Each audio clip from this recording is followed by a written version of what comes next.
We will record to the cloud. Yes, please generate some energy. This is going to be interesting. All right, we are recording. Contributor Summit staff meeting. I love you all. I'm gonna start us off.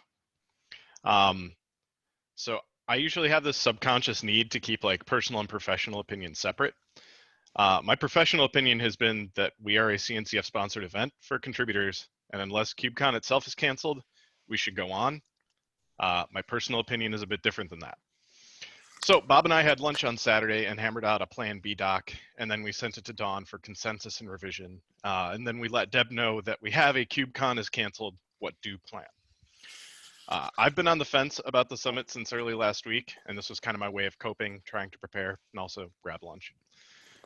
While ranting to a friend, though, yesterday, they said something that kind of struck a chord with me. It was, and I'm going to quote this, "If you and Bob are convicted in not wanting to go, then it sends a bad message to fall on your sword and go anyways, because others see that as a signal and pressure that they need to do the same." So there are two things that I want to say right off. It's my personal opinion that we should cancel the summit. And second, I actually am going to pull out of Amsterdam. I don't want anyone to feel pressured subconsciously or otherwise that they need to do something that they're uncomfortable with. So before we even look at the agenda, I want anyone and everyone that has concerns or feelings one way or the other to voice them. We're all friends and we're all part of the same community. If anyone feels uncomfortable speaking their piece here, that needs to be addressed just as much as what I just threw out. So. Can PM for anonymous comment? Yes, PM for anonymous comment, PM Bob, PM whoever you feel comfortable with. And yes, that's me. Now that I've said all of that, by the way, I will link the doc that Bob, Dawn, and I worked on in the chat and in the doc. But I am going to mute myself because I've said a lot more than I've said a lot. Yeah. So, I have opinions, I guess. I've watched the discourse happen over the last day or so. It's been more prominent that everyone's like, just canceling travel bans, all that. It's of my opinion that if we do decide to say, oh, hey, it's not worth the risk, we should consider postponing and maybe investigating doing an online event in like a month's time. Because we don't know how long this is going to go on for. Like, I don't mean to cause any panic, but like, you look at the news and they say that they're months, years, days from finding a vaccine or something for this. Yeah. So let me also say part of the reason why I have such strong opinions is when I was a kid, I had two weird niche interests. One was weather and one was infectious disease. So did you play too much because I'm that kind of weird nerd. So I do not want to like spout out facts or information. I want other people to go and find their own thing and find their own sources of truth. Like, I don't want to be anyone's source of truth. Anytime I've talked with my friends about stuff like this, I am citing what I am reading and not just leaving them blind. So I have some comments. Go for it. Thank you. So I was going to write like an actual statement at one point. I had so much written down, but I think, Jeff, you kind of highlight some of my like concerns immediately right off the bat. If we say we're going, then other people that perhaps maybe aren't in a position to say yes or no will still go regardless of their risk factor. So that is always a concern of mine anytime any of us do anything in this community. I appreciate the leadership there, and I too will be stepping out of Amsterdam now as a result of you doing so. So thank you for that. The one thing I don't want to see is like the community like harm itself somehow, right? And like playing with infectious diseases is a way to do that in a way that we never would have considered as normal like community organizers until recently. So I have an experience in the field of just disaster preparedness and so forth, and emergency response. We have a responsibility here as leaders on this call to make a decision whether or not this should continue forth as a in-person event or a virtualized event. I am also of the mind, obviously, that we should virtualize this. So with that, I will step aside. I will second what Chris said, because we both come from sort of the same background. I've talked with somebody else about doing a virtual event. I think that's probably the more favorite thing. And, oh, sorry. Sorry, I didn't mean to interrupt you, but I had one more point that I forgot to write down, and I need to mention it. So as far as like, I am willing to travel wherever Red Hat allows me to travel to facilitate a virtual event. Like, I will pack up gear and go someplace to help this out, if that helps. So that's it. Sorry, my bad. No, all good. I think in the interest of safety, it really should be canceled, not postponed, because I agree with Allison. We don't know when this is going to end, and I can try and think of how to say this the right way. I have good signals. It's going to get worse before it gets better.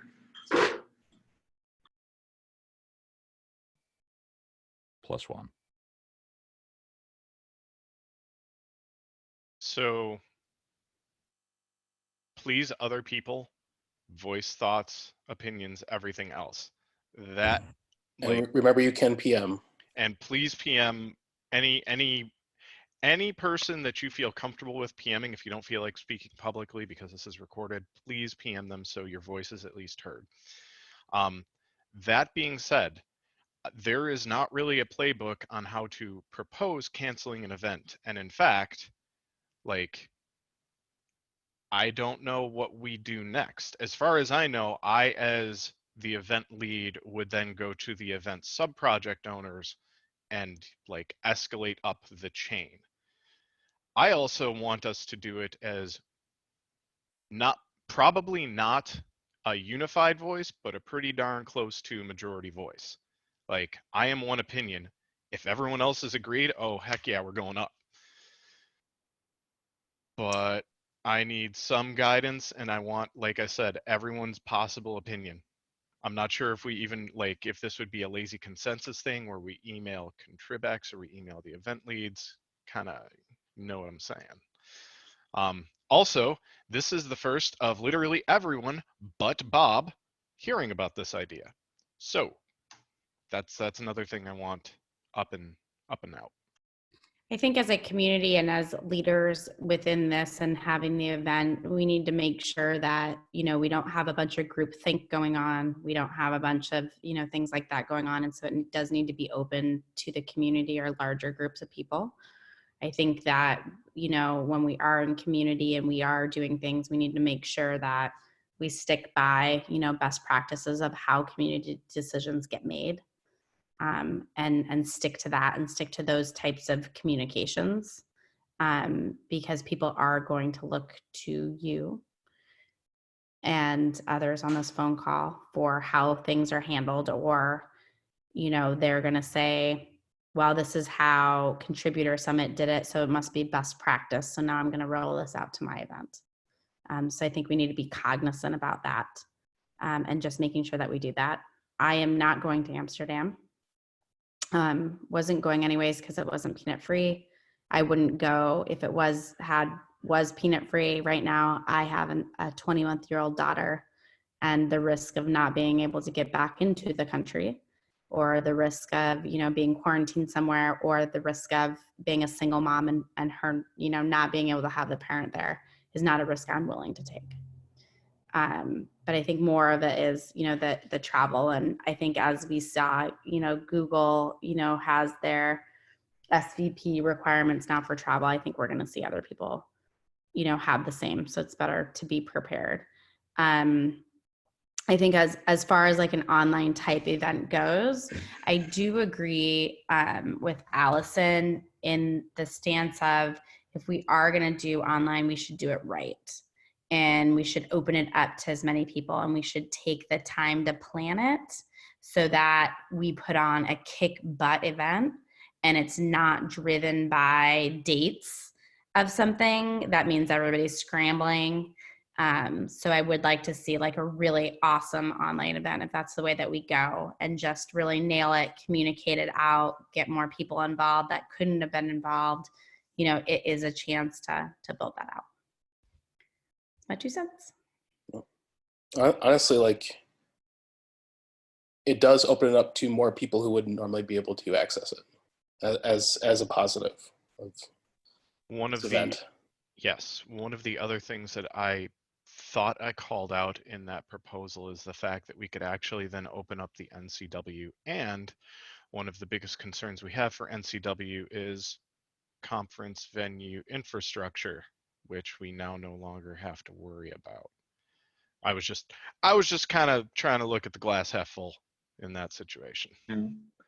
I'm currently the last left content lead on current content, and as Yang already very early said he can't come because he's from China, and Taylor also recently told us he can't come, and now I have heard, I think at least all Google speakers will pull out, So and just some others for too. So just the Googlers means that we lose 4 active contributor sessions, along with about 20 attendees from the current list.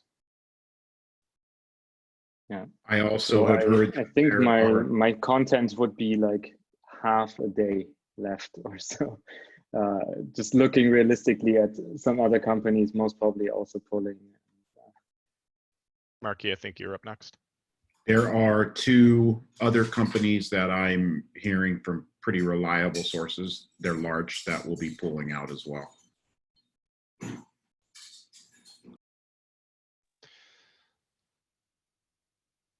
Does anyone have any other thoughts, concerns? Like agree and disagree. I love hearing an opposing side because I have thought significantly about the opposing side. George, I see your hand up. Not on opposing side, but I was having technical issues. You're not going, right? Is that I what you am said not going. when I was gone? Okay, all right. I mean, I guess maybe I have a slightly opposing view. I think that, you know, a lot of people have planned to come to this event, and I think that if the CNCF goes ahead with KubeCon, that it would be nice for us to go ahead with the Contributor Summit as well, without people feeling pressured to go. I'll be honest, unless VMware/Pivotal says I can't go, I will probably go. I mean, for me, it's a really short trip. But on the other hand, like, I don't want other people to feel pressured. But I think we also, you know, people talk about the community leadership from the, like setting a good example standpoint, but we also need to think about it that there are a lot of people who have spent a lot of money planning to attend this event, individual people. And so I feel like I don't want to put them in the lurch either if we cancel the Contributor Summit and KubeCon goes ahead. Yeah, we might be increasing the pressure on CNCF there, even if we don't want to, just by saying we're out. Basically, it does increase the pressure and might even lead to more people pulling out of KubeCon because they're like, okay, if the contributors are not coming, why should I even go to KubeCon? There is a raised hand in Slack. Right. Tim. Good. Tim. Not necessarily my opinion, but I would kind of echo Don. The one thing that I've heard other people saying is the money spent, can we do deferred commitment and decide to manage risk? I think from a planning perspective, it's important to be talking about the plan B, at least in the meantime. If stuff is going on, what are the plan Bs? If there are people who are going to be there, what could they coalesce together? And then which things could we proactively start shifting off to virtual? So that was definitely something I wanted to talk about today. I will probably personally go only because if things are seeming okay, like in a deferred commitment way, I have paid for some vacation stuff following KubeCon that I really want to do. So it's if things are seeming safe enough to go, then I probably would, so I could help with things. But I also think that it's important to recognize, like, just doing the math numbers, there's so little data right now, but it's reasonable to think that somebody may die as a result of these choices, and that's serious. There was a joke earlier about, is this a sword to die on? Well, like for somebody it may be theirs, and that's serious. That is actually part of the reasoning.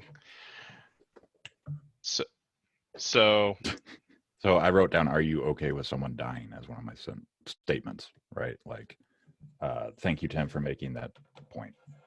Yeah, and I think it's a pretty serious one. And we, I don't know, I guess I'm not in the business of making risk decisions for other people. But I also think we need to be, if it does go ahead, we need to be super careful not to pressure people into feeling like they have to go. I mean, this is an individual risk decision that people need to make. Like, you know, I'm in a different position, right? I already live in Europe. I don't have any kids. Like, my decision to go is much different than what other people's decisions to go are.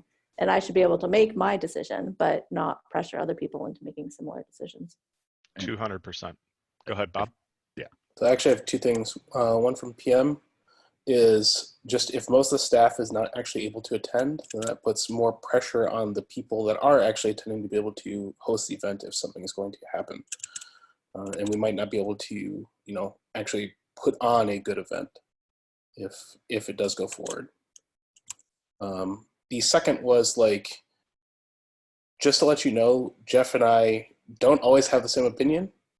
Like, over the weekend, you know, I was more agreeing with Don, just because, you know, I'll admit I did feel that responsibility to, especially the, you know, European contributors and people that, you know, can't make it to the US event or something like that. We are trying to be more accessible to the global community, but that same thing is also somewhat of a negative right now. And one of the big attempts, at least when, you know, working with Jeff and all this, making like the staff selections and everything, was to try and staff up a more EU-centric group in the shadows and all that, so that way there could be a full-blown EU team. But that just might not be in the cards this time around. Yeah, and I think a lot of this comes down to, I mean, a lot of this just comes down to risk one way or the other, and not necessarily just personal risk too. But, you know, if I say that, you know, I'll go as the lead if Bob and Jeff can't make it, and then VMware says, nope, no travel, you can't go. You know, not all of the decisions are also in our control either. George has his hand raised. Chris, you wanted to say something before Bob, if you want. I just wanted to point out that people had hands raised. All right. George? I feel like with a lot of these summits, when we have everyone on hand, like, it's kind of a lot of work to make it happen at the level of quality. I know behind the scenes we're like suffering, but like the contributors are always like, wow, this is such a smooth run event. I can't believe what a great job you're doing and stuff. And a lot of people work really hard. I can't go because my wife reminded me of immunocompromised stuff in my family that I wasn't thinking of. And I don't know, I kind of feel like as a group, you know, I've said this on Twitter over the weekend, I'll just fill people in. I feel like we either put on a high quality event where we're 100%, or we don't do it, because I feel like it will be lower quality. You know, like, I would hate if the people that do go find themselves in a stressful situation and not enough staff. And I don't know, I just kind of feel like, well, maybe the better choice is just call that and put 100% effort into a virtual thing, where we know we would at least be in some kind of control of the quality of the thing that we're putting. You know what I mean? So I'm 100% with you. The thing that I've been thinking about is, well, two things. One, if we try doing something like, all right, people who actually can go, we still put on like a summit, but it is not a large summit. I feel like it sends mixed messages to the attendees, and B, it would be extraordinarily confusing to coordinate. For example, if for right now, say for this example, we know there are like 3 people plus all the Googlers that aren't coming that were speakers. So we have like a list of 5 sessions that we could maybe turn into virtual, and then the other like 15 that aren't. But then like every other day, someone may go, I don't feel comfortable, and they pull out, and we're just constantly shuffling a schedule around. Meanwhile, we don't know what rooms we may or may not need from the CNCF and from the venue because things are getting shuffled around. I feel like from a messaging standpoint and just from a sanity standpoint, it would be easier to plan one way or the other. And on top of that, some of those speakers, they won't even have the decision to make. Their employer might make it for them. So it's not like I can help you out and let you know way ahead of time. It might be out of their control. And at least with regarding the building the contingency plan itself, we don't necessarily know when the Netherlands will just say, nope. Yeah, I think that's my biggest concern right now is when EU Netherlands says no, right? Like it's not companies at this point. It's going to be a geographic thing. I mean, yes, the companies could come along and do it first, but geography-wise, they could shut the whole thing down tomorrow. Who knows? And a country that's not quite bordering, but almost practically right next to the Netherlands has decided this already over the weekend. So it's right on the cusp of the issue being forced. And also, please keep in mind that if you are a U.S. citizen and you travel somewhere and a restriction gets put place when you come back, you may find difficulty entering back into the country. And let me just say, I'm not just saying that because, let's just say I'm not just saying that. If you're a U.S. citizen and you are in a quarantined area and you come back, you should expect to have issues due to policy decisions that get made in this country, I think is what Marky's trying to say. And you may not even be able to leave the country that you're in. We already have examples of that. And to make a specific point emphasizing what Tim said, over the weekend, they straight up closed the Louvre. Like, the Louvre is closed. No attendees. France's policy was no get-togethers of any type in a closed indoor space of more than 5,000 people. So like if this were in Lyon instead of Amsterdam, it would have been canceled by today. Also, on the subject of banning large gatherings, France has done it. Switzerland's done it. Like Netherlands, like they're gonna be close to doing it, I feel. I don't mean to interrupt. Switzerland did it when they had 3 cases. The Netherlands right now, last I saw, have 16. So that's one thing. I also want someone PM'd me. If people are paying money and then we put on a crappy summit, is that worse than signaling now, and then people can change plans and maybe get refunds? Yeah, I also heard from a lot of people. Sorry, Puya.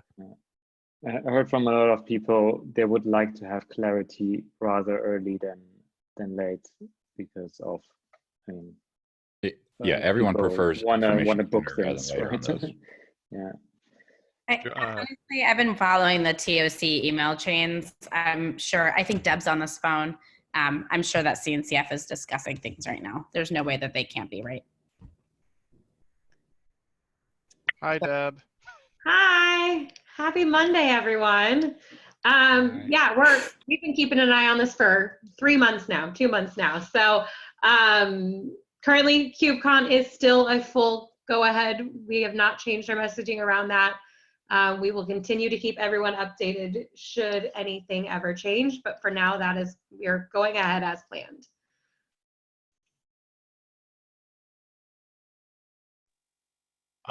So Deb, I sent you the contingency plan B thing on, I think it was Saturday or Sunday. And then you responded to Dawn, Bob, and I. Do you mind also just sharing that message with us as well? Yeah, so one of the questions in here was around budget and how does budget change should it turn into a virtual event? So there are 2 ways to look at the budget for this. We'll start with the current most plausible way, which is KubeCon is still scheduled and all of our funds, not all our funds, majority of our funds have already been contracted and signed and paid for the event, so we cannot recoup any. So you will have minimal funding to no funding should you switch to a virtual event. Now, if This is again, if KubeCon somehow does get canceled, all the sponsorship funds will be returned to sponsors, which means the Contributor Summit budget gets wiped out to $0 as well, because all of the Contributor Summit budget comes from sponsorship, some of the top level sponsorships as agreed upon last year between contributors and CNCF. So either way, you are looking at minimal to no budget. Do we have a cost already on a virtual event about how much it would be to put something on? Or I don't We- 10,000, 100,000? So we already have the Zoom licenses and things like that. For the most part, a virtual event will be free. It's just time in terms of people. The big thing would be potentially other things like, we have all the shirts made, and how do we get those to people? And then there are other like couple little ideas on possibly doing, shipping people swag or giving them like a gift card for food for lunch. But, those are all sort of, secondary. Got it. Thank you. So unless we have any other concerns, thoughts, opinions, or what have you, I think it might be a good point to actually kind of walk through the Plan B doc because we're talking about it already. Does that sound good? Speak now. All right. Has everyone had a Yep. chance to voice their opinion? Yeah, Just to make please. sure. That's Okay. like the biggest thing I want is if you have something you want to say, please say it. All right. Oh, that means I'm gonna have to share my screen. One sec. Oop. Share.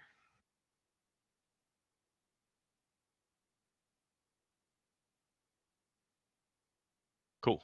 Y'all see it? Yep. All right. I see a thumbs up from Marky, so we're gonna call it good. Come on. There we go. Wow. I wrote this and now I completely forgot everything because I've been focused on everything else. So really the first paragraph is just us talking out ideas about the fact that we may have to cancel and what do we do in the event that we cancel. It makes total sense for us to just shift to using a Zoom webinar. The CNCF holds webinars that have like 300 or 400 people in them like every week.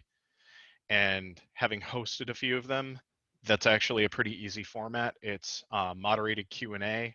So one of the ideas that we had was we would pop everything into that moderated Q&A mode, and then we would have existing Summit staff be the ones to moderate all of the talks while the people that are actually presenting can just focus on content. So we're not throwing someone that was going to, talk at a podium to the wolves of, whoever's online. But instead, we actually make sure that they are focused solely on content so we can make sure that this is really high quality. So in that regard, we turn every single session into its own little individual Zoom webinar. People can join as needed, leave as needed, ask questions as needed. And an additional benefit is we can already stream it to YouTube, because between Short, George, and I, and other people that can easily spin this up, we can stream all of these individually with multiple YouTube links, and that will automatically record everything for us as well. The next points that I had were we have all of the contributor shirts. Those are already made. So figuring out a way to get them to the contributors, because I know everyone loves their shirts. I wasn't sure if that would be a thing that we have to tackle now or if that is something that we could tackle later, but it's something that I did want to call out. The other thing that I know we would need to do is we would need to over communicate the hell out of this. Like at least once a week, we blast literally every possible channel we have. Probably more than once a week. I would say every day. Exactly, but like over communicate to an almost annoying degree. And then the last thing, and this was one of those like silly ideas, was if there was some way, if we could recoup a budget and reallocate budget to just buy everybody lunch somehow. I know like that was like, how can we try and make this up to people and also kind of make people interested and happy and still like, I am a Kubernetes contributor, you know? That obviously is just an idea. Most of this is just an idea. But there are other bonus things that we can do with a virtual event, like we can do trivia in between, you know, during the breaks and even over lunch. We can do other kind of, you know, fun, happy activities that aren't necessarily things that are easy to do in the middle of an, you know, in-person conference. We lose a lot of the benefits of an in-person conference because we're losing things like hallway tracks. So we need to try and like replace that with cool things like playing Minecraft. I have ideas around that. It's actually like, maybe it's time we actually signal up the Kubernetes Discord. Because I know that there's more people playing things like Destiny and Overwatch than just us. Yes. I was thinking like a live stream kind of Twitch with like chat room kind of deal, you know. Yeah, like there are so many cool things that we can do. We are creative people, and I feel like creativity is usually its best when in the face of adversity. And this is one of those things where we could do some cool, fun stuff. The idea I had was once we confirm with all the speakers, assuming we go virtual, we like a week ahead of time have a half an hour, an hour Zoom meeting between the staff / moderators and the speakers and make sure they have everything they need in order to present remotely, because I don't want to assume that. And if they need anything, I was going out on a limb and saying we could make sure they have what they need, because that would give us a week of lead time to order whatever they may need. And then the day before, so again, sorry, I forgot to point out a very key thing about this was we would still use the same day. We would use the Monday of the original Contributor Summit to do this. So back to my original train of thought, the Sunday before, we would do another half-hour meeting with all the speakers and staff and make sure that they are good to go again. They can stream, their AV is set, because doing it a week ahead of time is a good idea in case they don't have things that they need or they need to sort something out. But there's still a whole week for something on their laptop to change. Doing it like the evening before is a good way to make sure that they're solid and ready to rock on Monday. Then the day of, we have the people that are streaming, we have the people that are moderators, we have a schedule, and we just execute like day of. The difference is we're at our desks instead of in person. One of the cool things that we can do is we can actually still try and achieve a sort of hallway track. Zoom has this concept of breakout rooms. One breakout room absolutely is going to be SIG docs, because I think them focusing, like having a day to focus on a doc sprint is essential for our project. So let's make sure that they have that. But we can also create other breakout rooms where people can just like pop in and, you know, talk about stuff, talk about geese, you know, what have you. That was that. The remaining questions I had were, could we potentially shift the new contributor workshop a day early? That's a little drastic, but by doing that, we actually then can let the new contributors attend to the current content workshop, and also the presenters of the new contributor workshop can then participate in the current content. So that gives us some flexibility, but not sure who all could actually do Sunday and a Monday like that. But another point about that is we can actually then open up the new contributor workshop to whoever the heck wants to join. How could we handle the SIG meet and greet? Is that something that just unfortunately gets the axe because of the like? No, we can do the Zoom breakout rooms. Yes, but what I wanted to say was, is that something that gets the axe because of how this event is shaping out, or do we just try and do the breakout rooms? Next thing is, do we keep it in the EU time zone or do we shift to a median time zone? I promise I am not saying this to be me-centric, but the times that George and Bob and I have done office hours, the Eastern time zone has been able to accommodate a bunch of West Coasters that have to get up earlier, but then also a lot of Europeans because it's only in the like afternoon for them. So it but that still leaves out all of APAC. So trying to figure out the best time zone and maybe restructure the schedule to make sure that we get everyone that we want. Or do we just point it at, like, stay on the Netherlands time zone and be like, this is literally the contributor summit we would have had in the Netherlands, including the time, and everyone is just going to do that.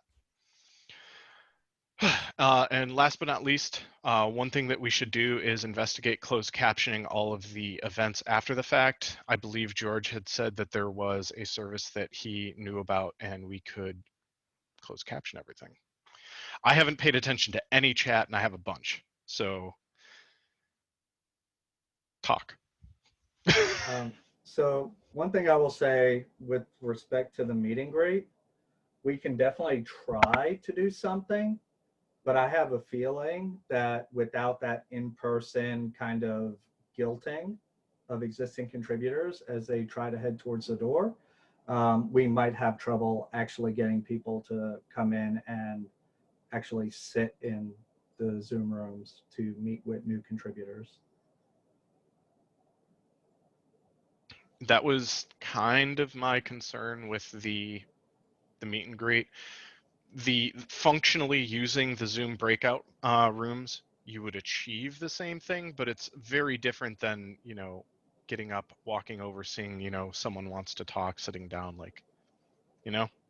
Right. Yep. I also like the, like, for this purpose, like having a bunch of Zoom links, that's cool. But I like Discord's feature of, like, you can see, oh, who's in a voice channel. Like, that's why I feel for this purpose, we could use Zoom. That's all professional looking, but Discord might be a cool alternative. So the one thing that I will say on that, from my perspective, and please tell me I'm wrong, Discord doesn't do desktop sharing nearly as well, let alone video conferencing. It's really good for just audio chatting and kind of a Slack alternative. But as far as like doing Zoom, where I am looking at you, Allison, and I'm pointing at you, Discord doesn't really do that. Especially not at the scale of like potentially having 100 people in a room. I think there is actually there's video sorry. Is there geographic needs for the platform? That's my question, right? Like, are there more people in, you know, a certain region on Discord or, you know, WeChat or whatever? Discord itself doesn't do large video stuff very well, so I would sort of nix that both for the reasons Jeff was talking about and the just, well, I would fall back to Zoom.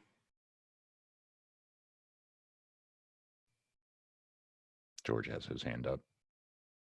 Sorry, I can't see anyone except literally Alice and Bob Oh, and no Murky worries. in share So mode. when Ubuntu moved away from physical conferences to virtual ones, we did this for like 3 or 4 years. Back when Hangouts on Air would automatically archive on YouTube and stuff like that. And what we used to do is we would have tracks. Here's how I'm envisioning it here is like we figure out what we want to do, and then we would create the sessions in like YouTube, right? It would say like, I don't know, say cluster life cycle status update or whatever they are, right? Then we would generate like a little schedule, right? And it would be on a web page, and then people would see that, or they just subscribe to the channel or whatever. That way, when the event is over, the schedule still works, but when they click through instead of a live show, they get the archive and they'll be able to see everything in order and stuff. And that's all awesome. And then what we did at the end for a social thing so after the sessions were finished or whatever, is we kind of had just a random, hey, everybody, we're just going to hang out on the Zoom meeting or whatever, and with a few people. And then we got like drinks and stuff or whatever. And we kind of made it, all right, all the sessions and stuff are over.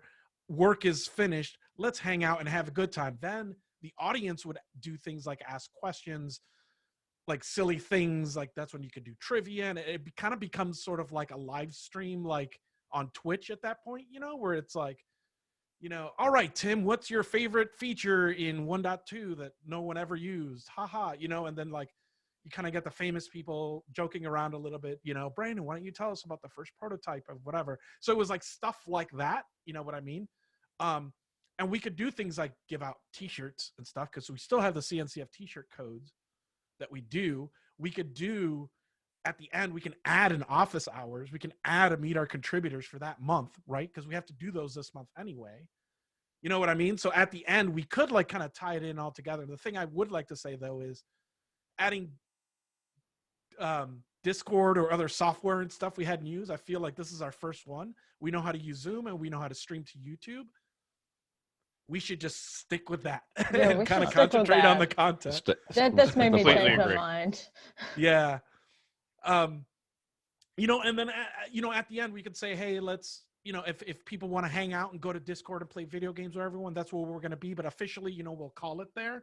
And then if people want to hang out and kind of, you know, I got to replicate staying up all night, hanging out with my friends, and they do it over video games, and that's great. You know, I can't commit to doing a weekend thing. I have a kid.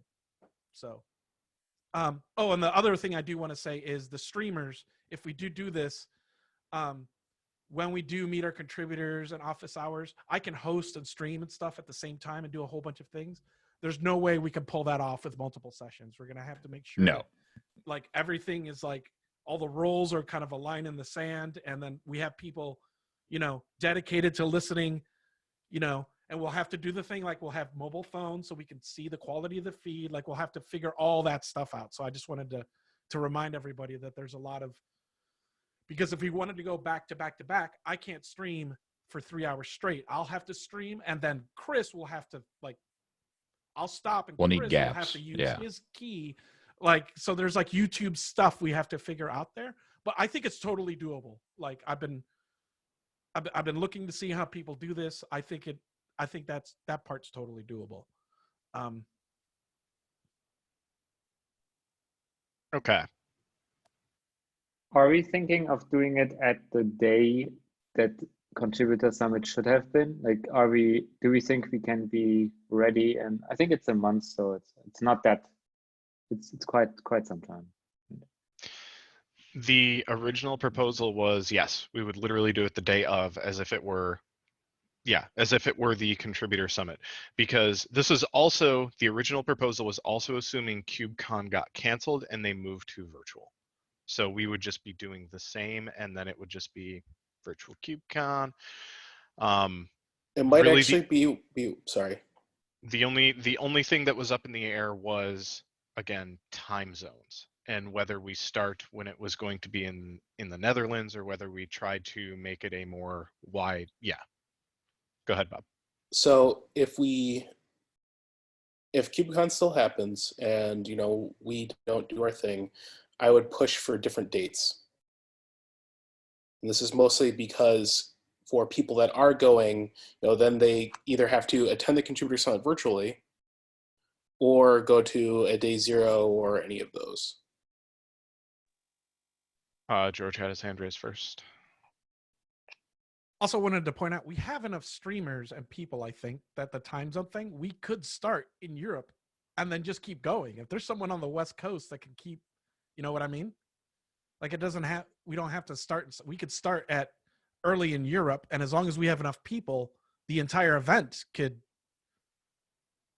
follow the sun kind of thing. Is that what you're thinking? it could go longer. It's up to us how long we want it to go, right? Do we want 3 concurrent tracks, or do we could serialize everything based on time zone, and it could end up being this long. Hold on. I like the idea of that because it shows that we're a global community. The exception being we could not serialize a current contributor summit along with the new contributor workshops. Those would have to be separate and time boxed. Yeah, I'm just saying the reminder is we're not limited by that, right? Like if you had a SIG or something that wanted to do a session and one person was in Europe, they could do it in Europe. And then when the West Coaster wakes up 8 hours later or whatever, and we have the streaming capacity, they could do it again if they want. I would avoid that just because then, you know, if there's a session someone actually wants to attend. Yeah, I'm not saying it's good or bad. I'm just saying it's an option because yeah, we can hold it for as long as we want. Lockie and I had talked about doing a 24-hour like crazy thing like that, but like, you know, I'm not saying that's an idea, but what I'm saying is we're not artificially limited when we're stopping.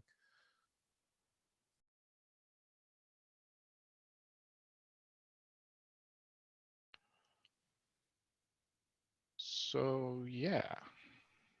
Tim, did you have anything about scope creep? I saw your comment in here. I like the brainstorming, but if we're talking about the same day, it's a month from today. We got to figure out how to pull something off good, and scope reduction dramatically might come in handy. And if we do this first one kind of minimal viable, we figure out maybe how to grow from there and do more, because there is a lot of great community possibility by having a virtual event. Part of what I think we're struggling with a little bit, sorry, is that we don't know if KubeCon's going to be canceled. So it's really hard to plan the contingency for both scenarios at the same time. So what if instead we just plan on, I'm pulling up like my what if just instead we planned on the Monday after? Or maybe 2 Mondays after, essentially 2 weeks from when it was going to be. I feel like if we want to do a virtual event, there's going to be a lot of nuance, like trying and practicing things. Like, as said before, we're going to need to like have this all set up with mobile phones and see the quality of the stream. Like, I think 2 weeks out might be a bit ambitious, but that's just me being overly cautious. That's in an emergency situation, the plan B was going to be the same day, and we were going to have about a month of lead time, and I was more than confident that we could pull that off. Because sorry, go ahead. Sorry, let me interrupt for just a second. Yeah, the thing absolutely. We're not thinking about is people's schedules. So right now, I'm totally blocked off for the Contributor Summit. So if KubeCon doesn't happen, that day is still blocked, and I could easily do a virtual event all day. If you just push it out for 2 weeks, a bunch of other people aren't going to be able to fit it into their schedules. And so if we decide to cancel it and push it out, I think we're going to have to give people a little more lead time than 2 weeks. I want to second that for Dawn, because like right now I can do whatever I need to that week because I already have travel booked and I can just rebook that. That would include picking up all the gear and going someplace here in North America to go stream from someplace else, or geographically friendly for somebody. I think we do that, or if CNCF delays or does some other virtual dates or whatever, we just match. Yeah, for what it's worth, I am in the mindset of trying to explore options. My personal opinion was we run it the day of regardless, because if there is still a KubeCon and people still go to KubeCon, but they were going to come to the Contributor Summit, they have a free day, and there are places with Wi-Fi. Now, I'm saying this knowing that it is not going to be ideal, and it is probably going to be painful for some if they are stuck in that situation. But the other positive is everything is going to be recorded, and if they're found in a position where they don't have internet, they can at least then go and watch the sessions anyways. But because we all have these days blocked off, and because we were already advertising this is the day, I would personally want to keep it that day. But I could also see us pushing it out. But that's not what I would do. Okay. We have less than 10 minutes. I feel like we're not even going to look at the agenda, and I don't even think we should, because we need to figure out what is next. Can I make a comment? Absolutely. Does it feel right to put something out to the community and see what the temperature is there? I would hate to, either way, depending upon what the CNCF does, to make a decision where we're making it just us. And well, I think we're all being very mindful of the community. We're just not asking them. Yeah, that's just a thought on my part. I think that goes to Dawn's sentiment too. Yeah, and Amanda made that comment quite a while ago as well. So yeah. Super apologize. No need to apologize. Never apologize for voicing your opinion. So this kind of goes back to what I said way in the beginning. I am personally proposing that the Contributor Summit gets canceled. I am also the lead, but do I even have the authority to actually cancel the summit? Or does that have to go to the event sub-project owners, regardless of like what is the path forward? The one thing I do know is it doesn't go to steering. Paris, do you have anything here? You're one of the Paris and Josh. I don't think Josh is here. It's Paris, Josh, Bob. Hold on, let me look up owners. While you do that, there's another point that I do want to make. I used to be a web designer, and design by committee makes me want to do very horrible things.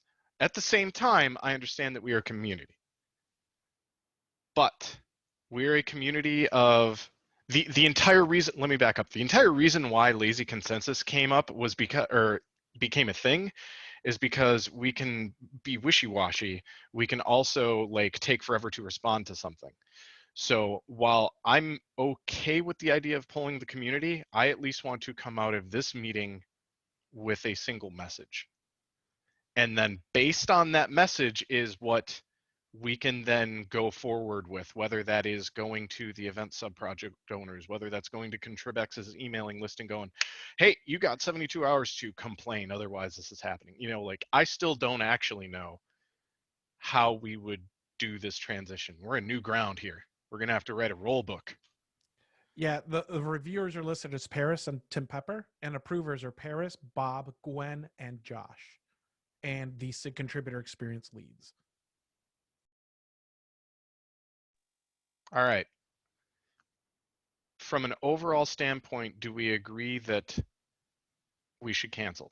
Actually, let me just +1 in chat, in the Zoom chat. Is it all or It's not that binary. It's if KubeCon cancels, we automatically cancel. If KubeCon doesn't cancel, is that what you're asking? Which scenario are you asking about? Tell me if this makes sense. +1 if you are of the opinion we should cancel outright. 0 if we cancel when KubeCon cancels. -1 if we shouldn't cancel. Is that better? 3 options that I can copy into an Excel spreadsheet and do math. Does that It's handle super the, complicated. does that handle the It doesn't decision handle chain? Maybe you should just open up a spreadsheet right now and start a set of columns. We can collaborate on them, and once they're agreed, we can mark. But we wouldn't Yeah, even because have it's the the- so option to the- not cancel if CNCF cancels, right? I mean, No, if there's no- CNCF cancels, we would cancel, but we might move to a virtual event on the same day. So that's one. So one, let me just outline this. So Sure. one possible decision is KubeCon is canceled and we decide to hold a virtual event on what would have been day 0. That's one option. Another option is we decide to cancel outright regardless of what KubeCon decides to do. And at that point, I suppose hold a virtual event at some point in the future. That's a second decision. And then a third, no, maybe it's just the 2. Is there a third? I had never proposed we outright cancel the event and do nothing.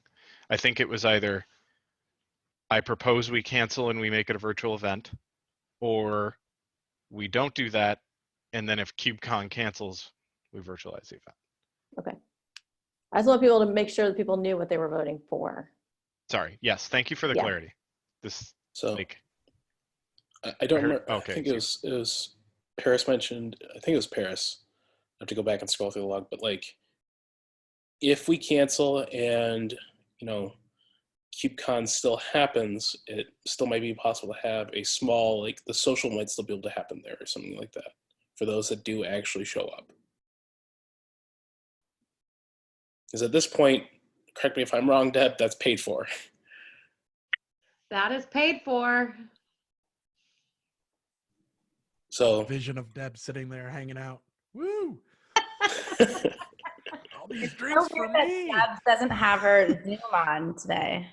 Just kidding. Total joke. I like to hide in the background. you were never forgotten though.